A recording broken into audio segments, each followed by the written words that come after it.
লা ইলাহা ইল্লাল্লাহ বলা একজন মানুষ যদি বেঁচে থাকে, ওই একজন মানুষের সম্মানে আল্লাহ পাক কিয়ামত দিবে না ইনশাআল্লাহ। সেই একজন মানুষকে এভাবে নির্মমভাবে পিটিয়ে মেরে ফেলো তোমরা। এখন মানুষকে পেটানো শুরু করেছো। নবী সাল্লাল্লাহু আলাইহি ওয়াসাল্লাম শেষ জামানার হাদিস সম্পর্কে বলেছিলেন যে আমি এক শ্রেণীর মানুষকে দেখি নাই যারা আসবে মানুষকে নির্মমভাবে মারবে। নবীজি বলেছিলেন শেষ জামানায় দুই শ্রেণীর মানুষ আসবে, আমি এদেরকে দেখি নাই। নবীজি দেখেন নাই মানে 1400 বছর আগে ওরা ছিল না। এক শ্রেণী হচ্ছে হাতের মধ্যে মানুষকে মারার কিছু অস্ত্র নিয়ে ঘুরে বেড়াবে, এরা মানুষকে নির্মমভাবে পিটাবে, নির্মমভাবে মানুষকে পিটাবে। এই শ্রেণীকে আমি দেখিনি, এরা আসবে পরে। আর এক শ্রেণী হচ্ছে এমন এক শ্রেণীর মহিলা বের হবে যারা কাপড় পরেও নগ্ন থাকবে, নিজেরাও আকৃষ্ট হবে, অন্যকে আকৃষ্ট করবে। তো এই মেয়েদেরকে তো দেখতে পাচ্ছেন, এখন পাচ্ছেন না? তার মানে কিয়ামত কাছে না দূরে? আর আমি এখন ওই হাতে লাঠিওয়ালা ওই গ্রুপকেও খুঁজে পেয়েছি। হাতে লাঠিওয়ালা সেই গ্রুপ কোনটা জানেন? ওই যে ঘরের মধ্যে ঢুকায় যে ছেলেগুলোকে মেরে রাত্রেবেলা মেরে ফেলায়, সেটা গ্রুপে। বিভিন্ন হলে দেখেন না, হকি স্টিক নিয়ে 8-10 জন মিলে এক একটা করে ছেলেকে ডেকে নিয়ে পিটায় মেরে ফেলায়, এগুলা সেই ছেলে। এদেরকে যারা জন্ম দিয়েছে ওই বাপের জন্য ধিক্কার, এদেরকে যারা জন্ম দিয়েছে এই বাপের জন্য ধিক্কার। আর এখন এরকম লেডিস গ্রুপও বের হয়েছে, আর মেয়েদেরকেও হলে ডেকে পিটানো শুরু করেছে। তোমরা কি মনে করো যে 5 জন 6 জন 10 জন মিলে একজনকে সারা রাত টর্চার করে মেরে ফেলানোর মধ্যে সুপুরুষ? তুমি সুপুরুষ, তুমি অনেক বড় বীর।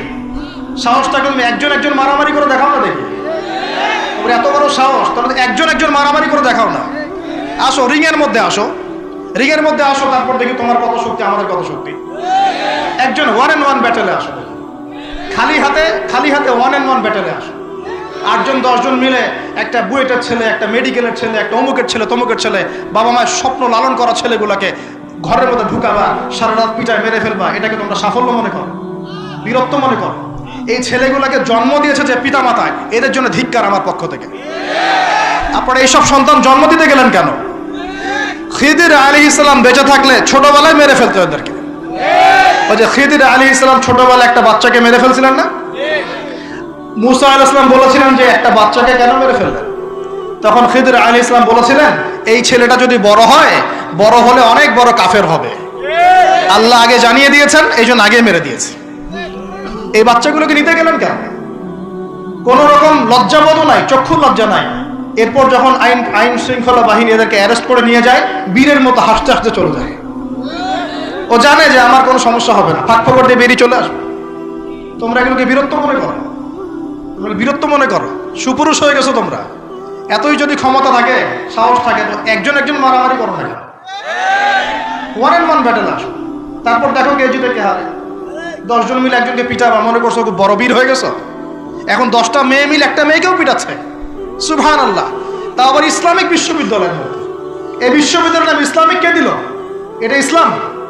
একটা মেয়েকে আপনি ঘরের মধ্যে ঢুকায় সারা রাত পিটাবেন, মেয়েটা কাঁদতে বলছে আমার পায়জামা পর্যন্ত খুলে ফেলেছে টান দিয়ে। আরে তোর মায়ের পায়জামাকে খুলে ফেললে তোর কেমন লাগবে? তোর বোনের পায়জামাকে খুলে ফেললে তোর কেমন লাগবে? কোন সাহসে তুই একটা মেয়ের পায়জামায় হাত দিস? এত বড় সাহস! আর এদেরকে আমরা তোলা করে মানুষ করি। আইন শৃঙ্খলা বাহিনী আপনারা কি করেন? ইনস্ট্যান্ট কোর্ট বসে ফাঁসি দিয়ে দিবেন এদেরকে। আল্লাহর কসম করে বলছি, যদি কোনোদিন এরকম ক্ষমতা আমাদের কাছে আসতো, দিন বিচার করে দেখিয়ে দিতাম ইনশাআল্লাহ। ফাইজলামি শুরু করো সারা দেশব্যাপী। যারা এখন বিপদগামী ছিলেন আমরা মনে করতাম, তারাই এখন হেদায়েতের দিকে আসছেন। আর আমরা এখন মুসলিম ঘরে জন্মগ্রহণ করে নামাজ ছেড়ে দিচ্ছি, কোরআন পড়া ছেড়ে দিচ্ছি। এটা কি ধরনের কথা? আমার পরিবারের মা বোনরা কিভাবে বেপরদায় বাইরে যায়? আমার পরিবারের কর্তা আমি কেমন করে আমার পরিবারের স্ত্রী সন্তান মেয়েরা বাইরে বেপরদা যাবে? কিভাবে যাবে? আমি তো পরিবারের কর্তা, আমি পরিবারের স্বামী, আমার স্ত্রী কেমন করে বেপরদায় বাইরে যাবে? আমার ছেলে কেন নামাজ পড়বে না? নামাজ না পড়ে সে ভাত খাবে কিভাবে? নামাজ না পড়ে আমার পরিবারে আমার ছেলে ভাত খাবে কিভাবে?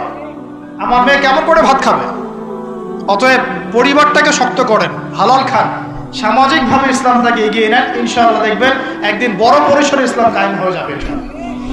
আর আমরা কারোর জন্য বদদোয়া করবো না, আমরা দোয়া করবো আল্লাহ পাক যেন ঊর্ধ্বতন কর্তৃপক্ষ সবাইকে হেদায়েত দান করেন এবং অন্যায়ের বিরুদ্ধে দাঁড়ানো তৌফিক দান করেন, এবং তাদের হাতে হলেও আল্লাহ পাক ন্যায় প্রতিষ্ঠা করার তৌফিক দান করেন।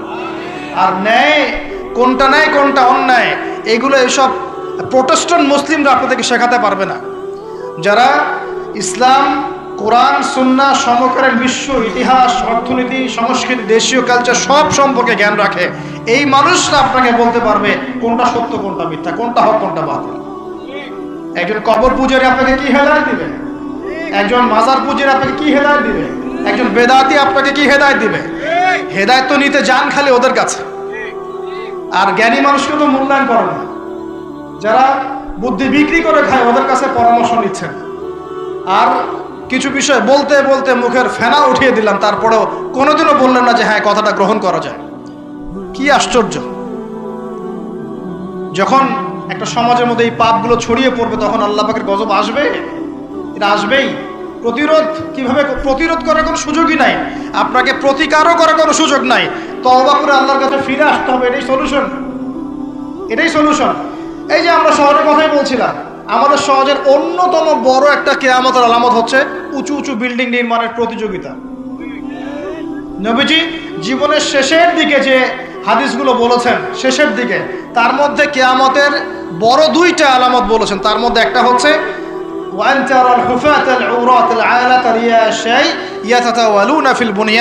যখন দেখবে সমাজের সবচেয়ে নিম্ন শ্রেণীর মানুষেরা, রাখাল টাইপের মানুষ, গায়ে জামা নাই, পায়ে স্যান্ডেল নাই, উঁচু উঁচু বিল্ডিং নির্মাণের প্রতিযোগিতা করছে। ধনীরা বিল্ডিং নির্মাণ করবে এমনটা নবীজি বলেন নাই। নবীজি বলছেন গরিব, ফকির, মিসকিন, গায়ে কাপড় নাই, স্যান্ডেল নাই, এরা বিল্ডিং নির্মাণ করবে না, প্রতিযোগিতা করবে একে অপরের সাথে। এখনকার আরব বিশ্বটা জাজল্যমান দৃষ্টান্ত। অনেক সলফে সালেহিন বলেছেন যে এই হাদিস থেকে আরবদেরকে ইশারা করা হয়েছে। এটা আমাদের ঢাকার মতো চলে আসছে। আজকালকে যার এক জায়গা টাকা পয়সা ছিল না, আজকে 10 তলা 20 তলা ফ্ল্যাটের মালিক। কিভাবে সম্ভব? সুদের মধ্য দিয়ে সম্ভব, দুর্নীতির মধ্য দিয়ে সম্ভব, কালো টাকার মধ্য দিয়ে সম্ভব, অন্যের সম্পদ অন্যায়ভাবে হস্তক্ষেপ করার মধ্য দিয়ে সম্ভব। আর মাশাআল্লাহ, যার একটা 5-10 তলা বাড়ি আছে আমাদের শহরে, অন্য মানুষকে মানুষই মনে করে, ভাড়াটিয়াকে মনে করে যে তেলাপোকা, ককরোচ, ছিছি করে তাড়াচ্ছে। কত যে শর্ত! কোনো সময় এমনও হয়েছে মানে বাড়ি ভাড়া চাইতে গিয়ে যে বেইজ্জত হতে হয়েছে, মনে হলো যে বাড়ি ভাড়া চাইতে গিয়ে মানে নিজের সম্মান নিজে নষ্ট করে ফেললাম। সুবহানাল্লাহ। কারণ যখন নিম্ন শ্রেণীর মানুষের কাছে অর্থ আসে তখন কিন্তু এদের মধ্যে কালচার আসে না। সম্পদ আসে ঠিকই, কিন্তু কালচার, সভ্যতা আসে না। তারা অসভ্যই থেকে যায়। কাকে সম্মান দিতে হবে, কাকে দিতে হবে না সেটাও জানে না। কথা বুঝতে পারছেন? এটা আমাদের সমাজ এখন চলছে, হাইলি কনস্ট্রাক্টেড বিল্ডিংস এর প্রতিযোগিতা। আর আমরা বলবো কেন, এই যে এখনকার সেকুলার রিপোর্টগুলোই বলছে বেশিরভাগ বিল্ডিং এরই দেখা যায় যে কোনো রকমের ভিত্তি নাই। এই 5-6 মাত্রা ভূমিকম্প হলেই সব দরদর করে পড়ে যায়। আরো এই যে অহংকার, আমি একটা ফ্ল্যাটের মালিক। ঢাকা শহরে মনে হচ্ছে যেন পরিচয়ের মানদণ্ড হচ্ছে এটাই। জিজ্ঞাসা যদি করেন যে ভাই আপনার নাম কি করেন, বলবে ওই যে ফ্ল্যাটটা দেখছেন 10 তলা, ওইটা আমার। ভাবখানা এমন যে এটাই তার পরিচয়ের মানদণ্ড। সে কি করে, তার শিক্ষাগত যোগ্যতা কি, কোন প্রফেশন, এগুলো বড় কথা নয়। ওই যে ফ্ল্যাটটা দেখছেন 6 তলা, ওইটা আমার। অনেকে এসে পরিচয় দেয়, আমি অমুক পার্টির অমুক, আমি অমুক পার্টির তমুক, আমি অমুকের সাধারণ সম্পাদক, আমি অমুকের সভাপতি। এগুলো পরিচয়, এগুলোই মানুষের পরিচয়। আমি অমুক দল করি, তমুক দল করি। পরিচয় কি তোমার? তুমি কি এই পরিচয় দিয়ে কাল কিয়ামতের মাঠে আল্লাহর সামনে দাঁড়াবা? তোমার পরিচয়টা কি? পরিচয় হচ্ছে তোমার শিক্ষাগত যোগ্যতা কি, তুমি সমাজকে কতটুকু সার্ভ করতেছো, তোমার ইলমি যোগ্যতা কি, তুমি 5 ওয়াক্ত নামাজ পড়ো কিনা, তুমি ইসলামপন্থী কিনা, তোমার সুন্নত আছে কিনা, তুমি দিনের জন্য কি করো, এগুলো তোমার পরিচয়। আল্লাহ রাব্বুল আলামিন আমাদের কথাগুলো বোঝার তৌফিক দান করুন। আমাদের সমাজে হাইলি কনস্ট্রাক্টেড বিল্ডিংস এর এগুলোর প্রতিযোগিতা চলছে। দেখেন, বিল্ডিং নির্মাণ করা পাপের কিছু নয়, কিন্তু এগুলোর মধ্য দিয়ে অহংকার করাটাই পাপের। আর অহংকার করলে আল্লাহ পাক এগুলোকে ধসিয়ে দিতে সময় নেবেন না। আল্লাহ পাক আমাদেরকে বোঝার তৌফিক দান করুন। আমাদের সমাজে রন্ধে এগুলো চলছে। আমার ওদের খেয়ানত, অবিশ্বাস, সুদ চলছে, জেনা চলছে, ফ্ল্যাটে জেনা চলছে, ফ্ল্যাটে জেনা। জেনা মানে শুধু শারীরিক ইলিগেল ফিজিক্যাল রিলেশনশিপই নয়। জেনার মধ্যে চোখের জেনা আছে, কথার জেনা আছে, চলাফেরার জেনা আছে। নবীজি বলেছেন শেষ জামানায় এক শ্রেণী মেয়ে আসবে যারা পুরুষের কাপড় পরে ঘুরবে, এটা দেখার জন্য আপনি ঢাকার শপিং মলে চলে যান।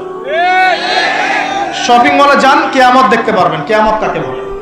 কিয়ামত কাকে বলে? কেউ কেউ দেখা যায় সুন্দর সুন্দর বোরখা বানিয়ে নিয়েছে, যে বোরখাগুলো পরেও তার মানে শরীরে কাঠামো স্পষ্ট বোঝা যাচ্ছে। এখানে আপনি কাকে দায়ী করবেন, কাকে দোষ দিবেন? অবৈধ সম্পর্ক, অবৈধ সম্পর্ক ঢাকা শহরের রন্ধ্রে রন্ধ্রে ঢুকে গেছে। অবৈধ সম্পর্ক, টিনেজ 8-10 বছর, ক্লাস 8-এ পড়ে, ক্লাস 9-9-এ পড়ে, 10-এ পড়ে, এদের মধ্যে ইলিগাল সম্পর্ক চলছে। ইউনিভার্সিটিতে পড়ে, স্কুল কলেজ পাশ করে বিশ্ববিদ্যালয়ে গিয়েছে, ব্যাস ও মনে হয় যে একেবারে পাখা ওর বজায় গেছে, যা ইচ্ছা তাই করতে পারে। মেয়েকে দিয়েছেন একটা স্মার্টফোন, ব্যাস নষ্ট হয়ে গেছে।